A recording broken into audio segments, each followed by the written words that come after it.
Patrick, you got some contributions of guys like Juju and Cream that weren't part of your team in training camp. Why are you guys able to sort of seamlessly plug some of these guys into the offense? I think it's a credit to not only the guys, and how hard they work, but Coach Reed and just knowing their skill sets and how to put them in great positions. And Kareem just runs extremely hard. He gets every yard out there, catches the ball, does whatever it takes in order to go out there and win. And then Juju, even when he wasn't getting as many reps, he was in the playbook. He was learning the things that he had lost over 1 year. But y'all saw him 2 years ago. He fits in well in this offense, and so he did a great job today. So it was cool to get those guys going and them to step up. And it's going to be like that until we start getting some of these guys back. It's going to be everybody's going to have to step up and make plays. Patrick, what about Juju allows him to fit into this offense, as you said?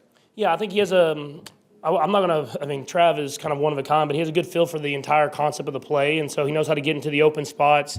He has a good understanding of my timing, and so some of those things I can hit him early, and some windows maybe that aren't necessarily taught. It's kind of just learned over reps.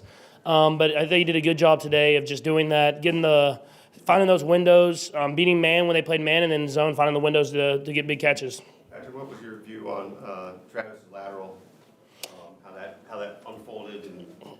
I'm shaking my head because I told him before the play, I said, I'm going to throw it to you so we can get in field goal range.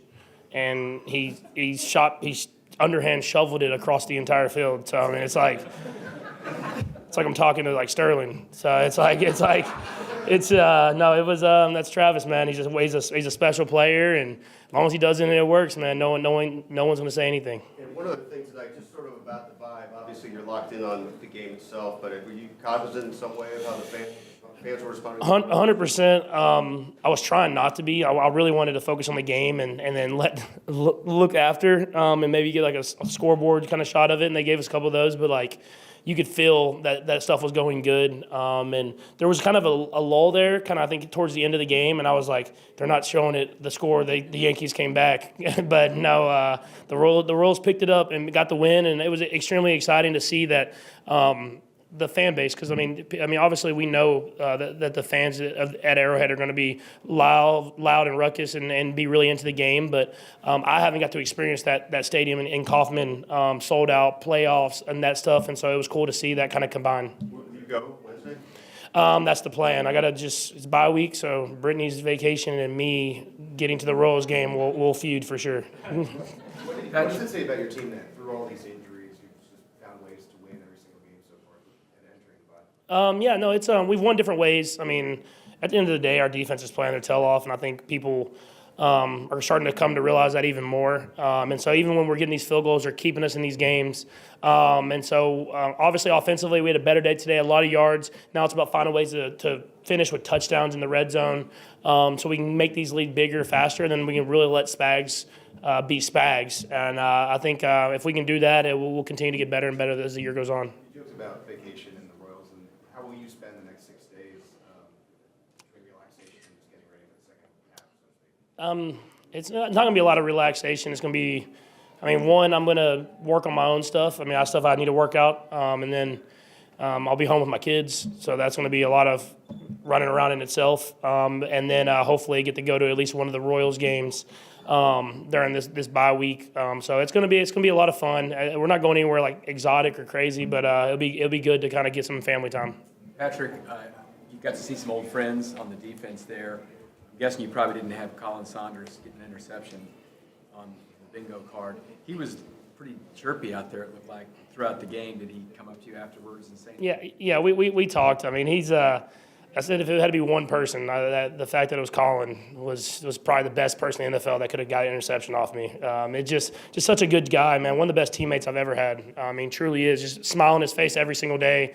And it really just loved not only football, but just the part of the locker room, which I think is really cool. And so I'm super happy for him that he had a good game and that he's done a good job of having his career go on. But yeah, it was cool seeing Willie. It was cool seeing Tyron. All those guys, man. It's cool to see those guys because they did so much for this organization, and now they're going off and doing stuff for others. Kareem had mentioned during the week how important and how happy he'd be to score a touchdown. Just what does that mean to you, just being able to see him come full circle and get that done? Yeah, no, it was extremely exciting. I mean, he deserved it. I mean, he's playing hard. I mean, and for someone that didn't have training camp to have that amount of carries and catches, and not only that, I mean, the pass protection and being able to pick up blitzes. I mean, that's stuff that goes under the radar, and he's done a great job of that stuff. And so it's gonna be real tough whenever you get Pacheco back, and you have Kareem, Pacheco, Steele, Cloud. I mean, Veach has done a great job of adding to that room, Ryan, and so we'll be able to run the football, and then hopefully the play action game gets even better. Patrick, hey, you didn't really have to do this tonight, but you guys have won some games where, situational football, where you really had to make the right plays at the right time. And Coach Reed's talked about a lot about coaching. I want you to talk a little bit about that, how you guys seem to be making the right decisions always at the right time. I think it comes with preparation and experience. Preparation, Coach Reed doesn't let the small details go. I mean, he really focuses on them every single week. And so even when it gets tedious and stuff that you've talked about a lot, he makes sure you stay on top of that stuff, and all the coaches do. And then we've been in a lot of those experiences. Obviously, there's new ones that come up, but guys are prepared and ready to go out there and execute whenever that time comes. Last one, Sam. Patrick, just the opening of the game, frequently you were targeting tight ends. Was that part of the game plan, or was that just something you were seeing in real time? Yeah, no, I mean, we have a lot of talented tight ends, so we want to make sure we get them on the football field, and so it was cool to get those guys out there. Jody coming back, getting a catch, but he's an athletic guy that can stretch the field for the size that he is, and so when you're able to run the ball, those big sets, and then spread teams out, it's our advantage with the athletic tight ends that we have. And so it's going to be mixing and matching based off of the teams that we're playing, but I think Coach Reed and the coaches are going to do a great job of it, and so we're going to utilize everybody on the entire team. Thanks.